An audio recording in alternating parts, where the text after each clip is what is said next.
Hello and welcome back to the Building Bigger Lives podcast. I'm your host, Michael Regan, with my fabulous co-host, Kathryn Peterson. And today we're going to give you a preview of an event that you've heard us talk about the last 2 years on the podcast. It's the HousingWire Gathering. And I was able to attend in Scottsdale, Arizona back in 2024. Kathryn and I got together in Colorado last year at the beautiful Broadmoor property in Colorado Springs. Had an excellent time networking at that event. And we're signed up again to be at the event this year in Austin, Texas, April 27th through 30th. So depending on the time you are listening to this podcast, we're dropping it prior to the event. And hopefully you understand what this event is by now. We'll include a link in the show notes for it so you can look at the agenda specifically. Kathryn, I believe we're pretty darn near sold out, and I'm excited to get to Austin and be back in the gathering with you. Good to see you today. Yeah, I love the event because it's a great, I don't know, gathering. I hate to use the same word of amazing people who are having different conversations than they are at most conferences. So it'll be great to hear what everyone's talking about this year. What are you excited to hear about? Who are you excited to hear at the event? Well, beyond getting a chance to be in the room with you again, which will be wonderful. This particular event, it markets itself as the most powerful room in the housing industry. And, that's a bold statement. Who knows if that's factually correct, but I can tell you my impression, having gone the last 2 years, is if you're a leader in the housing industry, whether you're on the real estate side or the lending side, or you work in some of the ancillary services, like title or home inspection, or you're a technology partner providing, services to those industries, I've got to tell you, it's probably the largest gathering of C-suite attendees that I've ever been in a room with. I know a lot of people tell me the MBA room is similar, so I'll trust that. I haven't been in that room. But what I think I love most about this, Kathryn, and I said this to you 2 years ago when I went, and I think it proved true last year when you were there, I think HousingWire is such a interesting host because they're a journalism organization. And so their mission is really less about selling you something, although I'm sure they'd love to have you as a subscriber to the HousingWire. It's really rooted in their ability to report the stories, which means that instead of presenters getting up and pitching and selling like we're very used to in the sales profession that we live in, these folks seem to show up with a mission to get the story drawn out of their guests. So before I even, tell you who I'm excited to hear from, I guess I've got to say, number one is I'm excited to see our friend Clayton Collins and his team again, because they do just such a fantastic, Logan and Sarah, they all do such a great job of drawing these stories out of their guests. And I'm sure you got to experience that with me in the room last year. How about you? What has you excited as you look forward to the Gathering 2026? And I'm going to add a little bit of color first to what you said. I think it's the questions that they ask.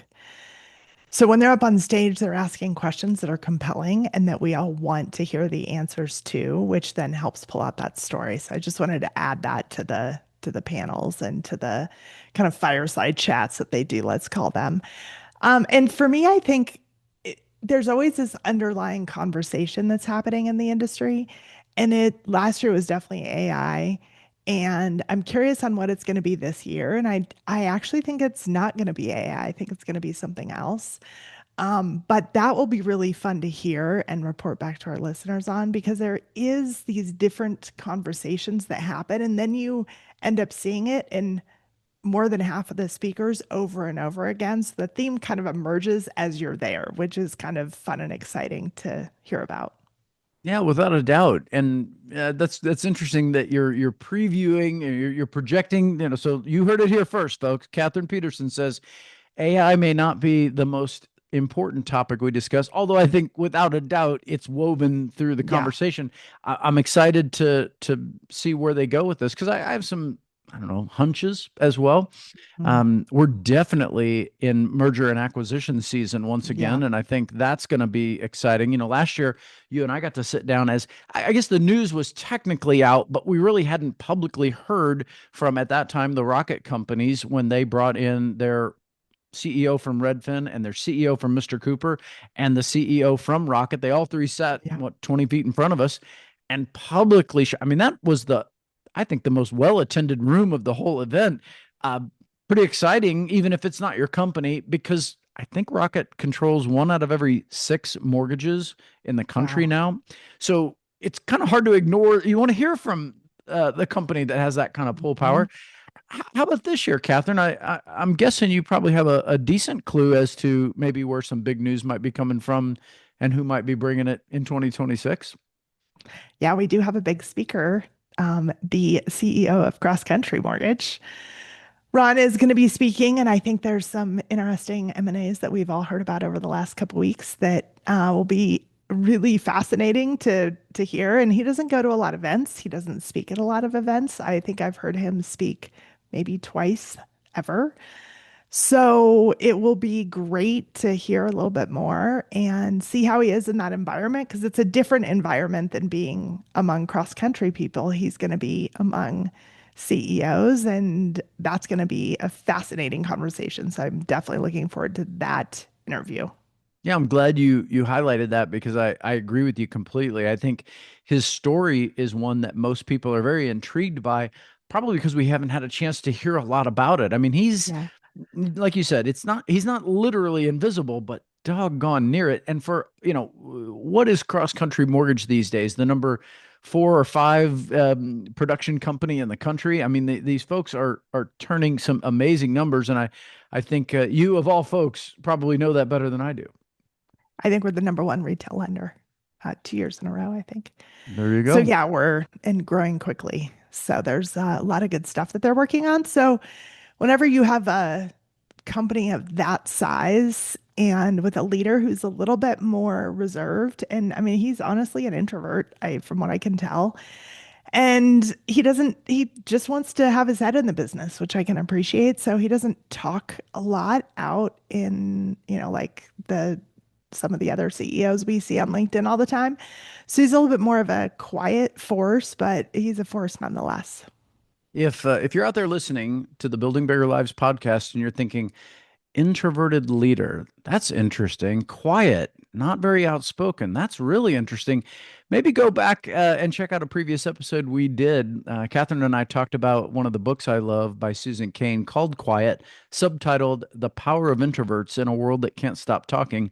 And I think Ron is a great example of one of those classic introverted leaders. And it really does force your brain to rethink, the personality style of a leader. They don't all have to be the most outgoing person in the room. In fact, Ron's a really great example of when you're not spending all of your fuel being the most outspoken person in the room, you're probably somewhere in the back corner of the room really figuring out how the business works and how to work it. What impresses me from the outside looking in is this guy seems to be so in tune with his balance sheet and he understands how to leverage the strength Mhm. of this company. Again, this isn't a commercial for cross country mortgage. It's us reminding the audience that this is the kind of strength of the speakers you get in the room. And look, there are other CEOs that are going to be on that stage with him. He certainly won't be alone. I think we'll get six or eight different major organizational CEOs who will Yeah. also be able to share their stories. And I think that's a big part of why people choose to attend this. They get to hear these prominent leaders share maybe snippets of the story that you just don't get to hear if you're not there in that room and it's not being broadcast. So, if you're not there, you literally don't hear it. So you're getting those opportunities.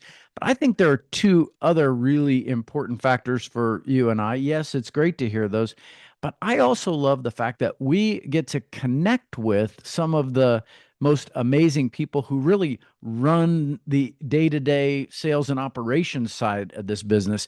I know you experienced that last year, and hopefully found that okay, good. Michael wasn't just blowing smoke. That was a fun room to be in. What does that look like for you when you think about connection and networking with some of these just amazing professionals that we'll get to see?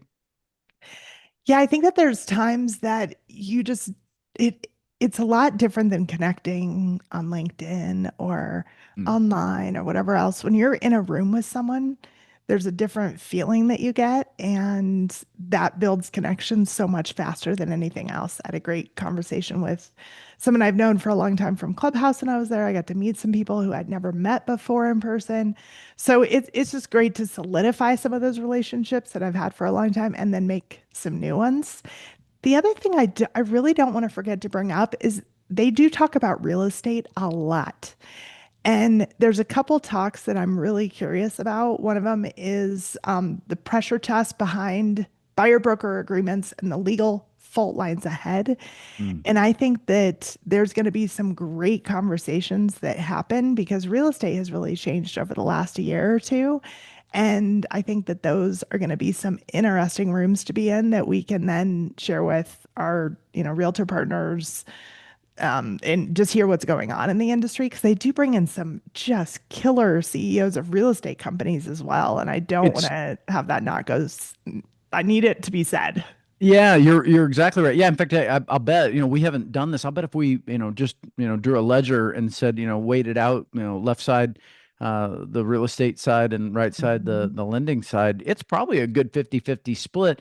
One of the ones we get to hear last year, and she's coming back this year, is Nykia Wright, and she's the CEO of NAR, and I think NAR Mm, has definitely been in the news quite a bit, and it's really important to get to hear that perspective as well. I mean, yes, it's great to hear from the CEO of Keller Williams or the CEO of LPT, and there's some other great yeah. CEOs that are going to. Compass sometimes is there. Yeah, I mean, it's really great to get to hear from those real estate company CEOs, but NAR is an interesting organization in that it has a responsibility to all of its members. And of course, there's been just a little bit of legal wrangling in those in those ranks over the last year and a half. And so really great to hear what they're doing and what they're up to. So good shout out on the counterbalance of the real estate side of the room. And you're right, if as we are coming from the lending side of the house, I think that's super important to hear from the folks who are essentially our strategic partners, whether we like to Mhm. say that or not. It's a fact. I mean, the real estate transaction currently involves a lot of people, but the two central pieces are the real estate agent and the lender. So you want to hear what's drawing them. A lot of M&A activity in that world as well. I mean, we're seeing lots of brands rolled up into some pretty major brands, and I'm sure we'll get to hear more about that as well. So I said, you get these great speakers. I said we get a chance to connect. I think when I look at the third piece, it's all the new things I learn about that get me thinking, okay, what happens after what happens next? A topic we've talked about on the podcast. And this room to me is almost like a nonstop barrage of topics that I get to process like that because you start to see that most of these folks aren't really worried about the quarter ahead. They're thinking 3 to 5 years ahead. Mhm. And that's fun to be in a room like that because usually when we're at a conference, it's with sales professionals. And to be fair, they're hyper focused on the quarter ahead because Mhm. that's where their income is driven from. But these guys and gals that lead these companies, like I think about Patty Arvielo. She's going to be there again from New American Funding, Yeah, and she's I mean, great. she was great. Remember, I think she came up right after the Rocket panel last year, and shared that's the only company I really pay attention to and feel competitive with because they're the only ones that I think are innovating like we're innovating. Now, whether that proves to be true or not, time will tell. But I loved the moxie of her, really calling out the fact that we need to be more innovative in this industry and not just let Rocket dictate everything that is new and exciting. And again, I guess that circles back to Ron. That's why I'm excited to hear from him as well. So Mhm. so how about you when you think about learning in a room like this, whether it's connecting with people you knew from Clubhouse or folks that you hear from the stage, what are some of the things that you look back on and think that really impacted my learning for the year ahead? So I think some of it is what you brought up that sometimes it's really good to have a view from a mile up instead of when you're in the weeds. And so pulling your way out of that and saying, hey, here's some things like I think I shared after the last event, nobody was worried. People Mm, weren't operating in fear. And so many times originators sit in fear and even let's say regional leaders or market leaders, so it's nice to see like, hey, they're not really thinking about that. Like, oh my gosh, where is our, what's going to happen? They're more saying, okay, great, let's focus on the things that we can control. And it's a great positive vibe in the room that just changes how you see things, and it makes you more open to learning and thinking, okay, if the leaders are thinking about this, maybe I should be thinking about that too, whether that be ANI or AI, not ANI. That could be a name for it. Whatever that is in their world, those are things that are great to think about because that is going to change how things are. And I don't need to be afraid because look at these amazing leaders we have in our industry. Yeah, I'm really getting excited about it, Kathryn. I was even just thinking, a couple years ago, Shant Bonosian, who at the time was the number one loan originator in America for 2024, and he was up on the stage, and that was great. He comes back a year later, he's now the president at Rate, and he brings up Jennifer Beeston, who we got to see on the stage. I think Greg Shear interviewed her, and she was dynamic. And so there's these so I guess for our audience, don't think everyone is a CEO. I mean, those folks I just named are high-end producers in their space, and we have them on the real estate side as well. And so it's fun to get inspired by some of those folks who are really thinking innovatively and not there to pitch anything. There's no QR code at the end of their talk for, download my, if you're here today, my free system that you can Mhm. sign up for and be a part of my personal club. I'm not knocking some of the other events. Well, maybe I am a little, but I really enjoy not feeling like we're in the Shark Tank and this is just a Right. pitch fest. It's really great to just hear these folks tell their story, talk about their strategy, Mhm. because it's relatable, and I think it's something that, again, I hope more people will get to enjoy in the years to come. All right, well, let's bring this thing into a landing because, again, we're going to be there in a few weeks. I just wanted to make sure that we gave our audience a chance to get excited because I believe you and I are going to have plenty of content we come back with and plenty of great things to talk about. So, any closing thoughts as we preview the HousingWire Gathering of 2026?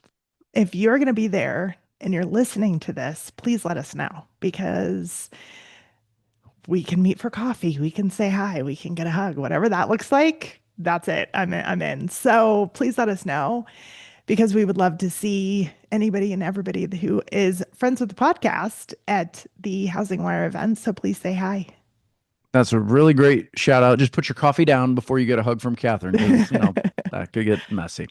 Kathryn, I'm always excited when we get to network together in a room, and it's fun when people connect the dots and like, oh my gosh, you co-host the podcast. And so I look forward to running into some old friends, meeting some new ones, and building upon our experience at the Housing Wire Gathering. So once again, shout out to our friend Clayton Collins. We'll look forward to seeing you there. Clayton, I'll see you on the pickleball court. We're now fighting for the championship. And for all the other events that we get to enjoy ahead of us, I really just can't wait to reflect upon those and share them back with our audience. So, Kathryn, thanks for taking a few minutes with me today where we could pause and reflect on previous events and look forward to this one. We'll see you on a podcast every Wednesday here on Building Bigger Lives, and we hope you'll continue to download, subscribe, and share our podcast with folks that you think would benefit from the way that we bring topics to you, sometimes a guest and sometimes something that we hope is practical to your business as an operator. Thanks again for listening.